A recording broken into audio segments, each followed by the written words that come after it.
let's test this out. Yep, looks good. So, welcome to Evidence Based Audio number 215. And this is not sponsored by BetterHelp. And of course, I spelled it a little bit wrong because you know what happens when you mess with Facebook or YouTube's advertisers. So, anyway. But, you know, with AI and everything, I'm sure they'll be able to catch it just from you saying it pretty soon if they're not already. I had some shadow banning done because I had described how a noise gate works, believe it or not. Anyway, it's just right off the bat. I am not, nor have I ever been sponsored by BetterHelp. And this is long before this, you know, so I guess the news just came out that these guys got nailed for, I guess, leaking. Says FTC to ban BetterHelp from revealing consumers' data, including sensitive mental health information to Facebook and others for targeted advertising. BetterHelp will be required to pay $7.8 million for deceiving consumers after promising to keep sensitive personal data private, the agency says. And yeah, this is the same FTC that didn't step in when PayPal and Patreon and some others colluded to completely defund people or steal their money. But anyway, this is just you always see on these YouTube channels that are supposed to be about recording or music, whatever, just sponsors and sponsors and sponsors. And I know some of the guys really vet their sponsors well, which is absolutely awesome.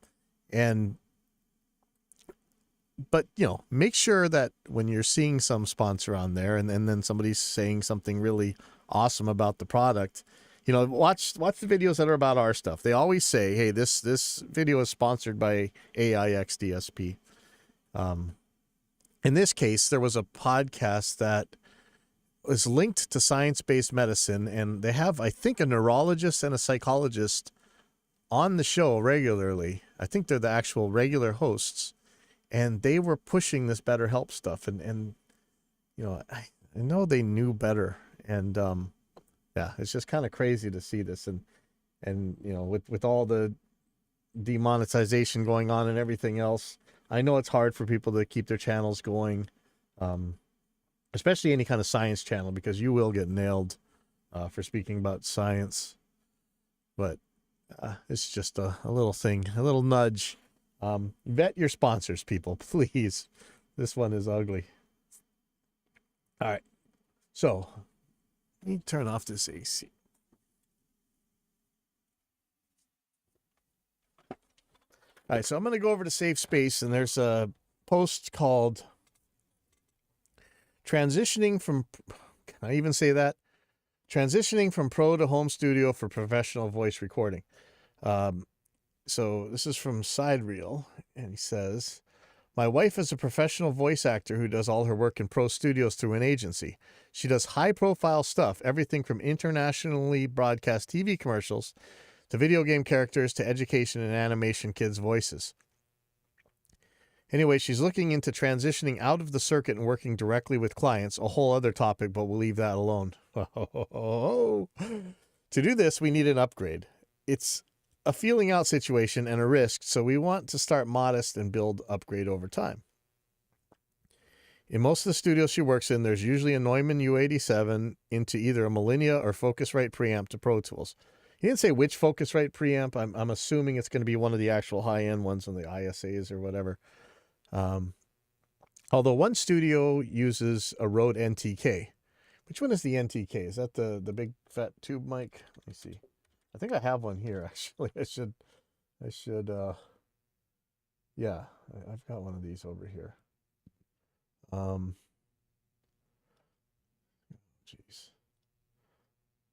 Okay, thanks for the cookies, Rode. I think this is the one I have. Is this multi-pattern?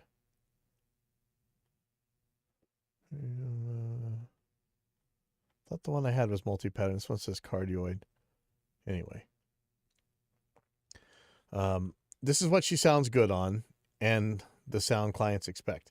So 2 mics that are, you know, any of these gurus on Safe Space or whatever, or Vintage King or something is going to tell you these mics are so different than each other, but somehow she sounds good on either one. Here's the main issue. Where we live, there's low-level noise that creeps into the apartment. We don't have the budget for noise isolation, so we're looking at equipment that will at least somewhat reject the problem. I'm not looking for miracles, but here's something that will get us close. So he's looking at the Lauten 208 with the Focusrite ISO 1 mic preamp and an SSL 12 interface, or a Lauten LS 208 with a MixPre 362. I think MixPre is like for location recorders. Hopefully, I mean, I'm sure we're going to talk about this.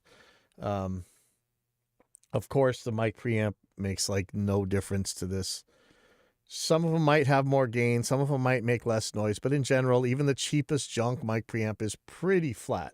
So unless you're always doing some kind of distortion thing, which is not what you use mic preamps for. I know everybody says it is, but it's not. So here's the MixPre. This very much looks like a on location recorder, like portable. Yeah, this actually looks very good. And I think it's also an audio interface. So this is more for you doing video shoots and things like that, but I'm sure it's good. Sound Devices makes good stuff. But again, the cheapest junk mic preamp is pretty damn good nowadays. Okay, and the Lauten 208, let's look at what that is.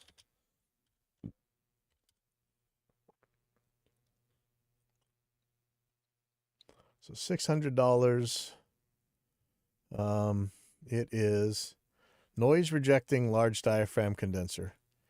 And I think this is supposed to be something that kind of replaces what I'm talking through right now, an EV RE20, which is actually a dynamic mic. The reason I use an RE20 is that it makes very little proximity effect, or not anywhere near as much as a normal microphone. You can move closer or far away. It's pretty much the same sound. The level changes, but the bass doesn't build up that much. I don't know. When they talk about, here we go, exceptional isolation. The LS208 rejects off-axis sound, including bandmates, pets, air conditioning, and room echo. How's it going to reject room echo? Okay. You can now capture studio-quality sound in poorly treated rooms with the depth and clarity of a large diaphragm condenser microphone. Okay, I don't believe that at all. Now, that is a hell of a claim. You can capture studio-quality sound in poorly treated rooms. Okay, how are you going to define studio-quality sound? If you're saying that studio-quality sound just means that this mic is not going to distort, it's not going to add noise, and it's not going to adversely affect the frequency response and bandwidth, fine. But that's any decent microphone. They're saying that this isolation is so good that it doesn't matter how crappy your room sounds. And that you're going to have to bring the receipts for, because that is ridiculous. Because of its off-axis noise rejection and lifelike sound at close proximity, the LS208 is a powerful drop-in replacement for traditional end-address dynamic microphones. The traditional end-address dynamic microphones they're talking about here are the SM7 and the RE20 that I'm speaking through right now. In fact, a lot of our earlier shows I had an SM7. Sometimes I use it when the RE20's out. I think they're making a big deal because this is a condenser, so it's going to be a little bit, the noise is going to be less, I think. Not that noise, is noise really a problem right now? I'm talking about electronic noise, not the room noise that we're hearing. We definitely can hear room noise here. Condensers tend to pick up too much. And so they're making a big deal about this, but are they saying that they've got it like a shotgun mic? Are they like super cardioid, hypercardioid? Let's see. High SPL and dynamic range, 135 dB. That is most definitely nice. But see, they're showing a cardioid a pattern. So why? What is all this rejection they're talking about? Is this a tight cardioid? Let's look at a shotgun mic polar pattern.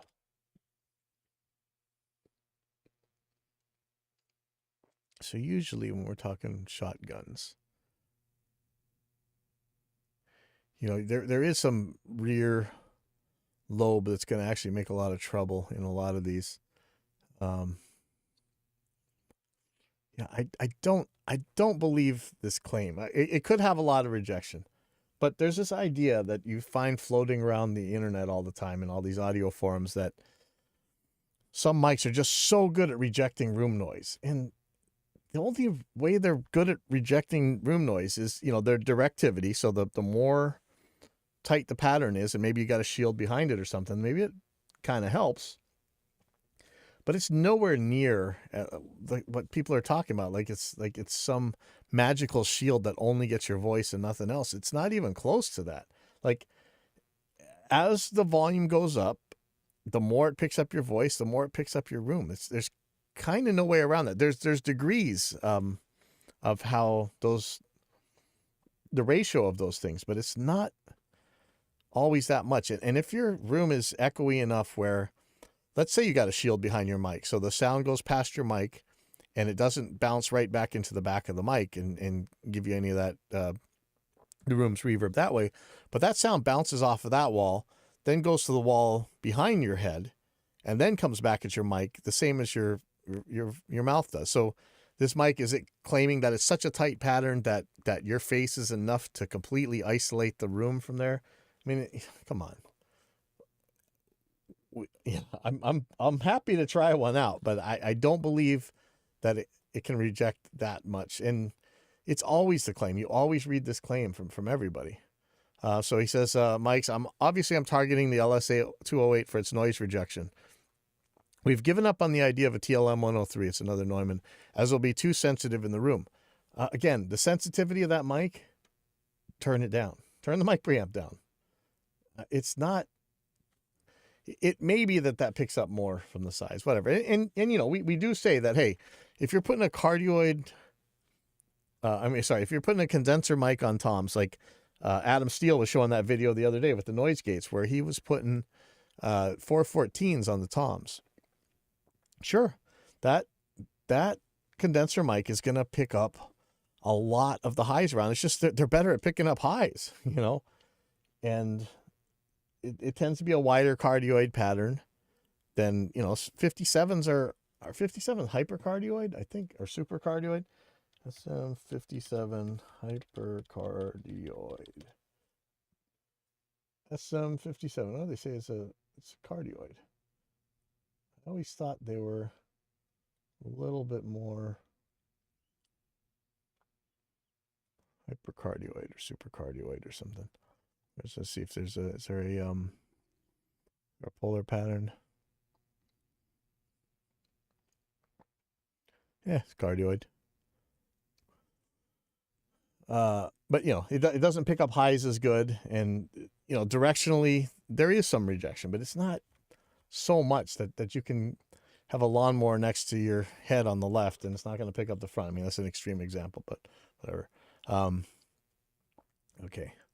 We've also looked at the MKH416 and TLM-0107 since they offer off-axis rejection, hypercardioid, and have that expected voiceover sound. But I still feel they will pick up too much rumble. If the rumble's not actually part of her voice, just high pass that stuff. Preamps. We also considered getting the Grace M101 and Millennia HV, but the ISA had so much more to it. The mix pre is the most intriguing option. We could record anywhere. Since the main task is recording, we can just get the take without a computer, but I can't find too much on the preamp character. Okay, here we go. That is how it translates to a studio sound. What is that? They also have a noise reduction option add-on, but I'm concerned about how much that'll affect the signal. Good, because that, as cool as like RX, what is it, RX10 now? Is that what Isotope is up to? It's incredible what some of these noise reduction programs can do, but still, it can get into that space monkeys or what do they call it? Whirling birdies, swirling birdies pretty easily. Interface SSL 112 or MixPre. I have the SSL 2 Plus now and happy with it. The 12 has the ADAT expansion option and more ins. So attempting to consider a Lyra 2 for the quality and expansion. Here we go. But also so expensive. Same with the Neumann MT48 and too early, I think. The MixPre works as an interface, but with limited monitoring. Speakers or headphones. What other kind of monitoring is there? I don't understand. Room. We will be investing as well in non-isolation acoustic treatment, a combination of Aston Halo, Auralex, carpets, filled bookcases, etc. Anyway, I'd appreciate any feedback. I realize we won't get the same U87 Millennia sound recorded in a dead silent acoustically treated room, but I'm hoping we can at least get close. So all these mic preamp claims, character, whatever, nobody... Okay. Psychologically, a lot of us keep around a device that I'm sure you guys have seen it before. It's called the Avalon 737. Let me find that. 737. Now, not cheap. I always had one of these at my old studios. I think my cousin's got one of these still. There's a reason you have this. It's not because it's some awesome sounding, excellent circuit. It's fine. It measures okay. But like almost $4,000 for a single mic preamp. And I mean, it's got a compressor and an EQ on it, but I wouldn't put that stuff to recording. Let's say this, no matter how much less you think of me. The reason most of us keep these around is psychological. Rappers expect to see this mic preamp. Not everyone, not every rapper, whatever, but a lot of them do. And even if everything else is just as good or just the same, you get the exact same sound they couldn't tell apart in the ABX test, which is what I always say, psychologically, they may not perform as well without knowing that they're on this particular piece of gear. And, so this is something to consider. If it's just me recording bands, I honestly don't care. And they don't care either. But this guy's talking about trying to make his wife's clients okay with them recording at home.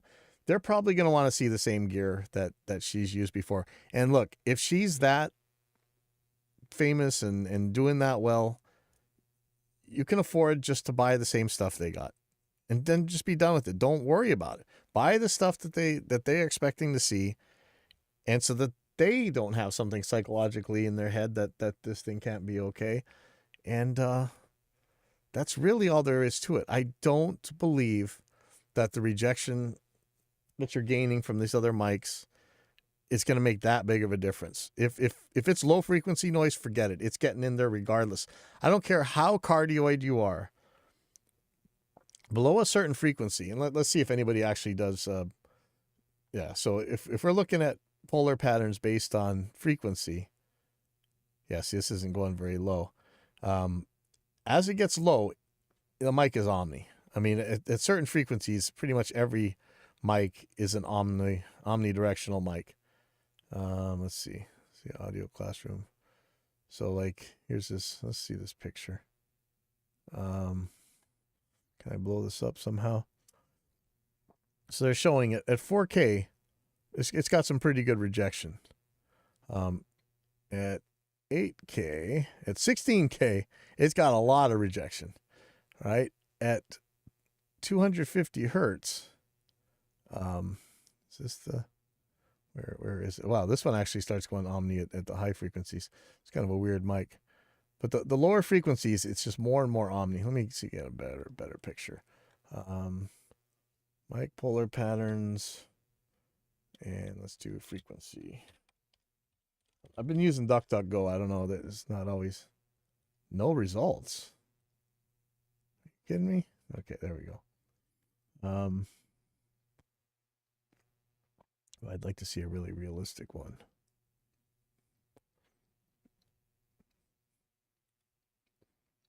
Here's DPA.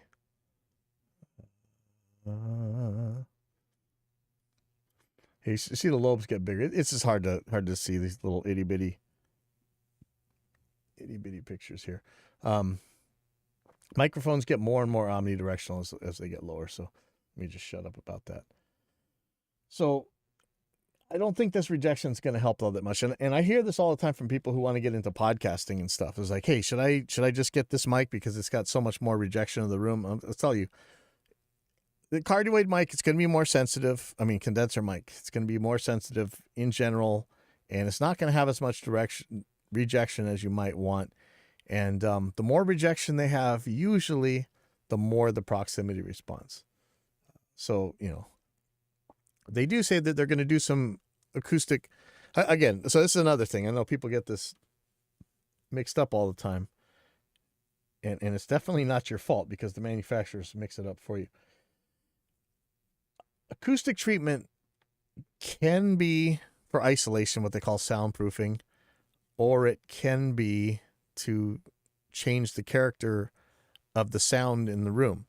You can make a beautiful sounding room with almost no isolation. I've got my big room here at the school.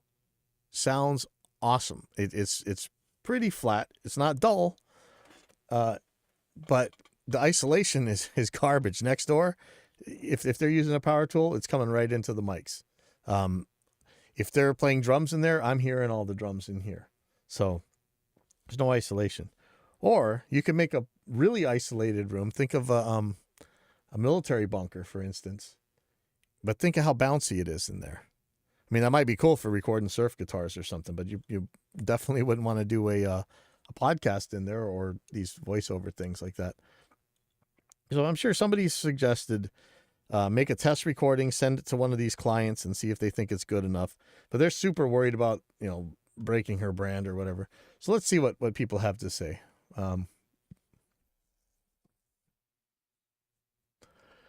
This is from James Lehman. Says this may not be the answer you're looking for, but I do similar voiceover work, and I can tell you that if you really do plan to record high-profile stuff, internationally broadcast TV commercials, video games, animation, etc., in a less than first-class professional environment, you will be found out immediately and possibly risk your career on it. That is, wow, that's some strong words. As for most of this high-profile stuff you speak of, the suits are likely to want to be physically present in the studio for the session they're paying top dollar for, or at very least want via a video link up.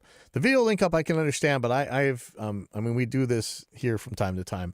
The suits don't want to be anywhere near here because they don't want to have to fly here, and they're perfectly happy with that. In other words, both acoustically and business-wise, the average home studio voiceover build in an apartment will simply not cut it at the level you're describing. At no point do you ever want to be in a situation where something goes wrong in a high-dollar session and it's because you're working in a substandard space that you have convinced your clients is studio quality in order to save money. I don't know how to go there. I work for clients who will instantly know the difference. And that's the funny thing, is it's just like mastering. The average consumer can't tell you what mastering is. They're just listening to music like, I like this, I don't like this. They can tell a mastered versus an unmastered album, but they won't really be able to tell you what the difference is. But it doesn't matter. They hear a mastered album versus an unmastered album, and then just sounds wrong to them, usually, sometimes. I don't know. I want to keep working for them. My own studio is perfectly good enough for web-based voiceovers, some narration and corporate stuff, but the minute I get a job at the sort of level you plan to pitch at, for example, multinational TV spot, etc., I book a high-quality, purpose-built voiceover studio with a very experienced house engineer to take care of the session. See, I'm not all that convinced. It's not that much to make a room that sounds good for this kind of talking stuff. If you really do look into this, you'll see that a lot of the work is being done in these purpose-built rooms that you can just buy and carry them around, move them to wherever you are. I think Whisper Room's one of them. And it's not magic. It's pretty obvious how you make this stuff. So I'm not really sure on that one. He should be able to make a room that's good enough himself. The room I usually use sounds like $1 million and probably costs that in today's money. There's no compromise, and neither should there be in a high-profile situation. I could sink tens of thousands into upgrading my own place, and I probably won't get close to how good that room sounds. I don't actually agree here, both acoustically and isolation-wise, maybe. But I think that most of these Whisper rooms get to the isolation level that's acceptable for these jobs. So I would say a more realistic approach is to perhaps invest in a professional soundproof booth and use it for low-level jobs like web narration, corporate training films, or certain audiobooks. But the minute your agent lands you something bigger than that, team up with the finest local voiceover studio, and include their fee in your pitch. Yeah. But your post implies to me that you're putting the gear in front and center of the business of transitioning from pro to home studio for professional voice recording in an apartment with noise problems, when in reality, I think the gear is going to be the least significant part of that plan. I agree. I don't think the mic preamp doesn't matter one iota. Neither does the mic. You can get all kinds of mics that'll work for this. However, like I said, I think psychologically, especially if they do a video link, they're going to want to see the same gear they're using at their normal places. So just buy it. You got the money, buy it. If the brand is that big, you've got the money for it. Now, Joe Q, who you see on this show all the time. I mean, he's never been on the show, but I read his stuff. Very level-headed dude. He says, in my opinion, the degree to which a given microphone can be expected to reject the room is way less than many of the discussions here on Safe Space would lead you to believe. That's my feeling as well. Rejection is just not that much. It's something, but it's not this incredible switch. It's not a noise gate. The sound the clients expect is the sound the clients expect. Often it may need to match other voices in the project. The U87, as a very standard mic for voiceover, is part of that. But the silent space of a professional recording studio is the other part of that. You are basically saying you're going to change both. You won't have a proper acoustic and you will use some other mic. As expensive as the Neumann plus Millennia is, it's still cheaper than a full booth. I don't know exactly what your creeping noise is like, but the worse it is, the less difference the mic is going to make to solve the problem, yes. I say get the same signal path as the Pro Studio, then knock yourself out with whatever you can do to DIY to isolate your setup. Sometimes time of day is a valid isolation technique. And a lot of you guys know that one, right? How many of you have done your first album in a recording studio that, they tell you, hey, can you come in around 11:30 at night? That's when the restaurant closes and there won't be any more noise from the trash compactor and the garbage disposal. And I mean, it's a valid isolation technique. These guys tend to mix during the day and they record at night. That's okay. Let's see. So this Brent Hahn says, if the whole point of this is to cut out the middleman, well, I don't think you can leave that alone. If she's such a high demand talent that she can get away with doing that, she's in a strong enough bargaining position that she can renegotiate her deal with the agency. I don't know about your market, but in mine, there are very, very, very few voice actors, especially women, who could pull that off. Okay. Now, a lot of times you'll see, and I do this too, I'm sure I'm guilty of this, the original poster will get really defensive when people start giving them things that, they may not want to hear. And it's okay. When I get upset is when people answer a different question than, or morally. We have had plenty of shows about this. Somebody asks a technical question. They deserve a technical answer. In this case, I think he's getting technical answers to his technical question, so it's okay. But he's getting a little defensive. Let's see. This is why transitioning is a key word. We're looking at years, not a quick fix. There's no way she could do this at a high-level commercial stuff now, but smaller jobs and building for the future. It's too risky at the moment to be investing in equipment that is too expensive, i.e. a vocal ISO booth. If we're lucky and things go well, we will be looking into how to expand. The low-level noises of irregular passing cars around 35 miles per hour on the opposite side of the unit, down 5 floors, street close to the unit, so it's getting captured by the open garage on the ground floor and causing some minimal but audible low and low mid-frequency bleed. That may not be all that terribly bad. Maybe, maybe not. One of the things I'm really worried about here. So I was throwing out some examples, some vocal chains based on preliminary research to see what folks think and whether there are any suggestions for alternatives. All other things equal, what are some recommendations regarding mics, pre's, interface, clock, he says, clock. with close to commercial quality for a transition period while allowing for future growth. I tell you what, the clock is not going to mean anything for damn sure. So Joe Q says, seems to me you need one mic and one preamp. It, in my opinion, may as well bite the bullet and get the same mic and preamp being used in the studios where she works. Again, if she's that big of a deal, these things are peanuts. It kills me because you always see these guys, alleged gear gurus who have, of course, BetterHelp sponsorships on their YouTube channels, saying they're making all this money and yet they can't afford basic studio gear. You know, it always sounds funny. Okay. It's what you will want eventually. If your wife is already working on a high-profile level, don't get something she already has outgrown. Buy once, cry once, etc. Such gear will also hold its value better if you decide not to keep going with the home setup. If money is tight, get the mic first, as it's a bigger contribution to the sound than anything except the voice in front of it. Yes. Thank you, Joe Q. The mic can certainly make a difference. The preamp is not gonna. The clock definitely not going to do anything. And you already got an interface. I'm sorry. That SSL interface is fine. Mic preamp is fine, especially for a condenser mic. You might have trouble getting enough volume out of an SM7 with that interface. In fact, you probably will. We could argue whether or not with 24-bit digital, it doesn't matter anyway. But with the U87, you will definitely be you could drive that thing into clipping, no problem. I personally don't think it matters a whole lot what interface you use. Thank you. And don't let someone sell you a clock unless you're interfacing multiple digital devices, which is highly unlikely for a strictly voiceover setup. Yes, don't mess with clocks. Okay, here, I've got a clock here. You guys know it, right? I've got a clock that synchronizes all my 8-channel mic preamp devices. If you only got one device, you don't need a clock. And the clock quality, my clock is from 1998. It's fine. This clock stuff. We've done too much on clocks. I'll shut up about that. So we're getting more. We'll talk about hypercardioid patterns for isolation. SM7. But let's see. By the way, I'm sure you already know to put most of your room treatment behind the head of the speaker.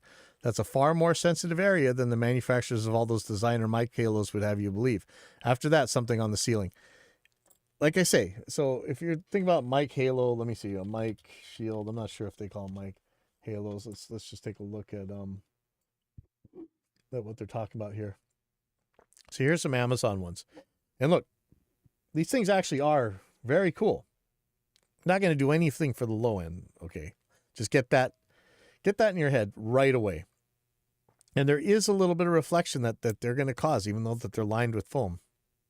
There still is some reflection that they will cause themselves. It's probably not going to be bad. There is some air pressure that will build up right there behind your microphone because of these things. But again, it's probably not going to make much of a difference. But the idea that these things are going to keep the echo out of your mic, that's not true. They might keep it out of the back of your mic to some degree.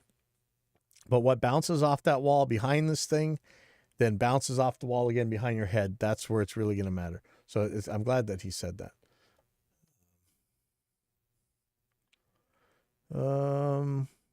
Let's see. Let's see. Brent Hahn says she's currently doing games and animation along with other things. That world is a condenser world. What she does has to semi-match what the rest of it is.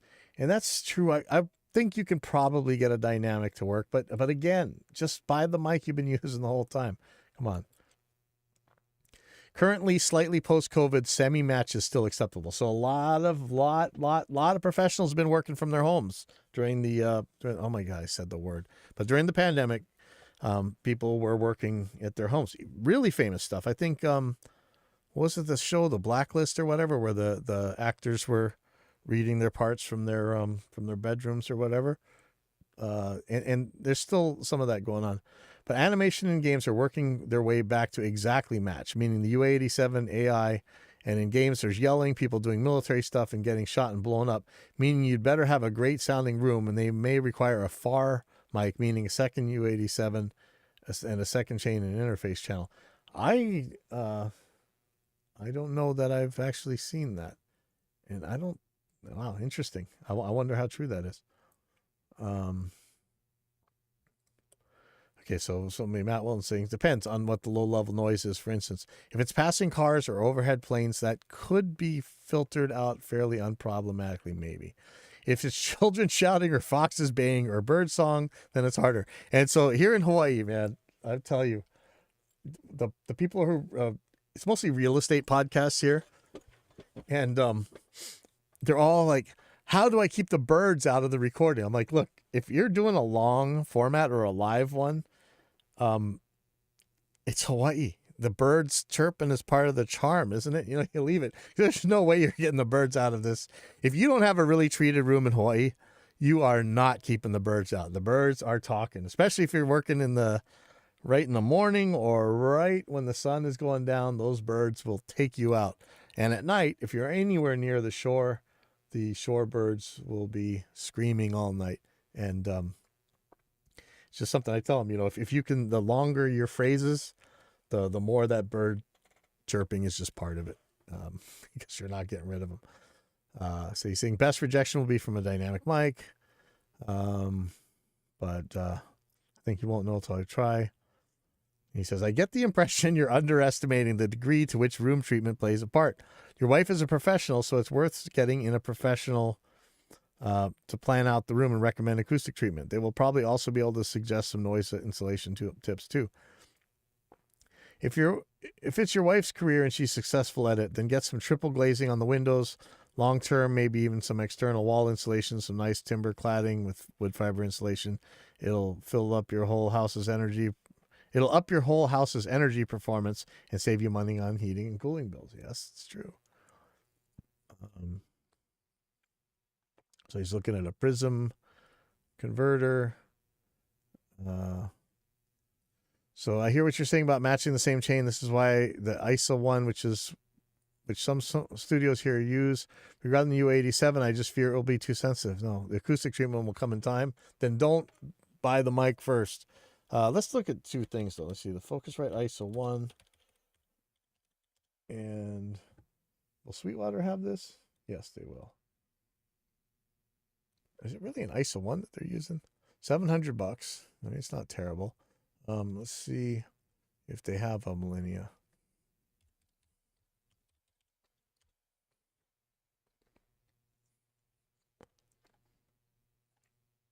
What is it? The MV1 is the one that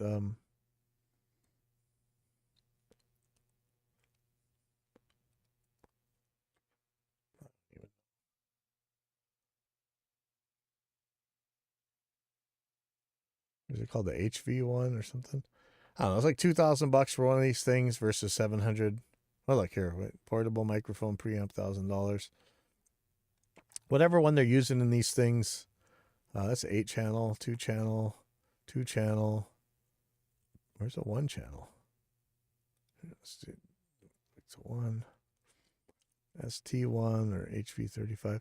I mean, wow, this one is really expensive. What is? I don't know. So it's like $2,000 or whatever. I mean, if she's making all that money, just buy the mic preamp, man. I mean, the ISA 1. If they're using the ISA 1, fine. You should be fine with that. Somebody might complain. A lot of clients like this, they don't know that much about it. It's just they expect to see something, and they'll probably be happier with the more expensive one. This is interesting. This one's a converter and a mic preamp. Looks like see, analog to digital converter. Interesting. But is it also an interface?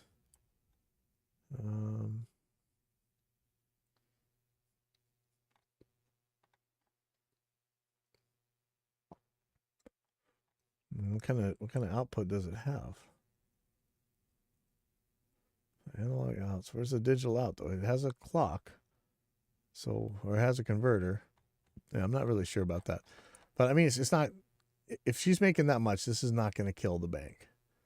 All right. Let's see.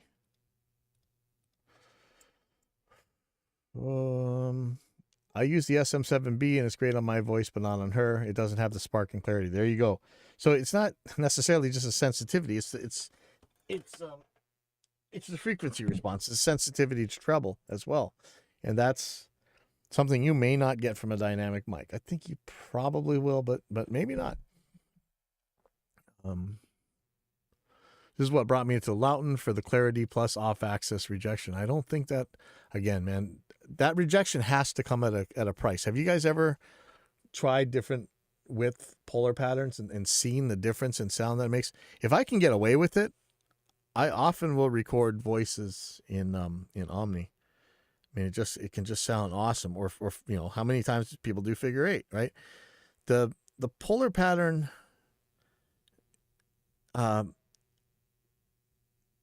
changes some sounds. Okay. We could talk about why that is, but I think that's enough.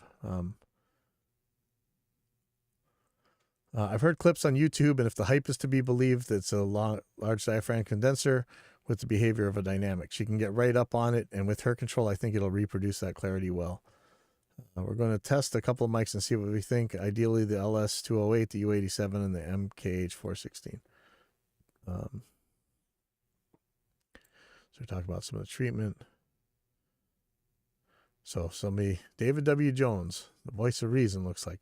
I wouldn't spend a dime at this point, since you say the transition is years down the road. Start a business fund and put money from her voiceover gigs into it each month. Then when it's time, purchase the mic preamp combo she really needs, as well as everything else like computer interface, any needed software like Source Connect, headphones, phone patch setup, and prepare a neutral sounding recording area for her. As Brent has hinted at, accepting a semi-match is slowly going away. Most of my clientele are pretty much back to normal in their expectations now.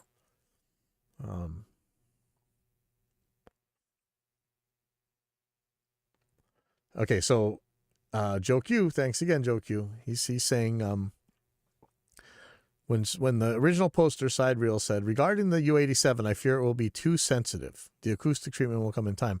Joe Q said, keep in mind that these are just two sides of the same coin. The spark and clarity is because the mic is sensitive. If you actually do have foxes baying in your neighborhood, mic choice will not solve the issue.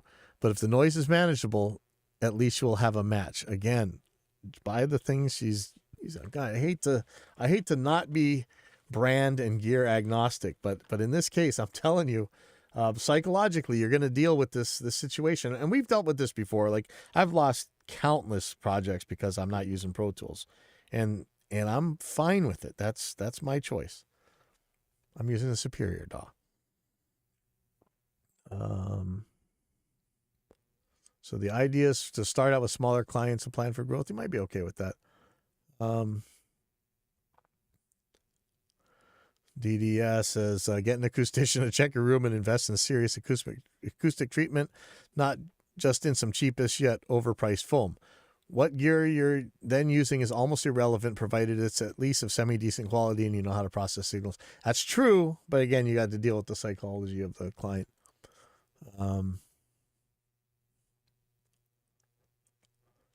So other people are talking about the same thing I'm saying. If you got the money, just buy the thing that she's used to. So Brent Hahn is kind of agreeing with what I was just saying about the psychology. In response to DDI's, what gear you're using then is almost irrelevant. Brent Hahn says, we know that, but clients usually don't, and they're multi-layered. The big boss says U87, so the assistant producer says U87, even though they don't know what a U87 is for. That's just how it works, and that's true. That's just like the Avalon 737 SP mic preamp. If you got rappers in, chances are they're asking for that mic preamp, and if you don't have it, you're not getting the job. Okay. So DDI it takes my position of how I usually work. I'm so glad I don't work in situations where the producer tells me what gear to use. Around here, the U87 has long fallen out of fashion for vocal speech recording. Some studios I know still have it, though, and occasionally put it up on a familiar voice.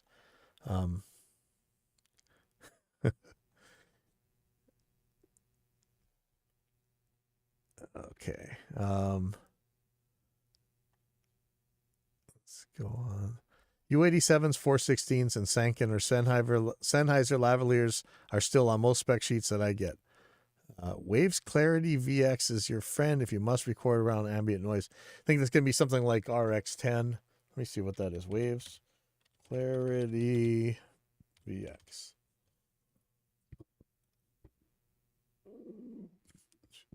Excuse me. So it looks like a real-time processor. Says it's got a neural network in it or something. Clean your vocals instantly with AI-powered Purity. Some of this AI stuff is insanely good, and I'm sure pretty soon it's going to be to the point where you can just record in a crap room and it'll sound perfect, or very close to it, but I don't know how well this thing works. But it's interesting. It's a possible, but I would still assume that you'd want to get it as good as you can at the source. Okay, so Sailor says, at the risk of stating the obvious, there are, of course, is a difference between treating a space for noise isolation and treating it for its, one